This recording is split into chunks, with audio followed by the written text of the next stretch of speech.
तो नए साल पर नियमित कर्मचारियों को विष्णुदेव साय सरकार की सौगात मिली है। बता दें कि नियमित कर्मचारियों के यात्रा भत्तों में 3 गुना की बढ़ोतरी की गई है। इस संबंध में वित्त विभाग की तरफ से संशोधित आदेश जारी कर दिए गए हैं। तो बड़ी खबर बता दें कि नियमित कर्मचारियों के यात्रा भत्तों में वृद्धि की गई है, 3 गुना की बढ़ोतरी की गई है।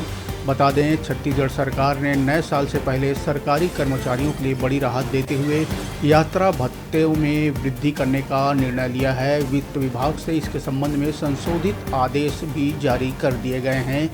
बता दें कि नए आदेश के तहत छत्तीसगढ़ यात्रा भत्ता नियमों में बदलाव कर कुछ संवर्गों के लिए स्थायी यात्रा भत्ते की पात्रता और दरों को पुनः निर्धारित किया गया है। तो नए साल पर छत्तीसगढ़ के नियमित कर्मचारियों को साय सरकार की बड़ी सौगात मिली है।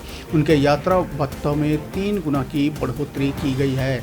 बता दें कि संशोधित भत्ते के दायरे में आने वाले कर्मचारियों में राजस्व निरीक्षक, विक्रय अमीन, सहायक ग्रामीण कृषि विस्तार अधिकारी, सहायक विस्तार अधिकारी, पशु चिकित्सा क्षेत्र सहायक और PHE विभाग के हैंडपंप तकनीशियन भी शामिल हैं।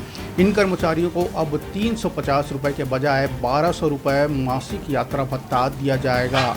सरकार ने जिला और तहसील स्तर के कर्मचारियों को यात्रा भत्ते में भी बढ़ोतरी की है। भृत्य जमादार, वन राजस्व विभाग के चेयरमैन, न्यायिक और GST विभाग के प्रोसेस सर्वर और ग्रामीण क्षेत्रों में कार्यरत पटवारियों को अब 300 रुपये के स्थान पर 1000 रुपये प्रति माह यात्रा भत्ता मिलेगा। तो नए साल पर नियमित कर्मचारियों को विष्णुदेव साय सरकार की सौगात मिली है। उनके यात्रा भत्तों में 3 गुना तक की बढ़ोतरी की गई है।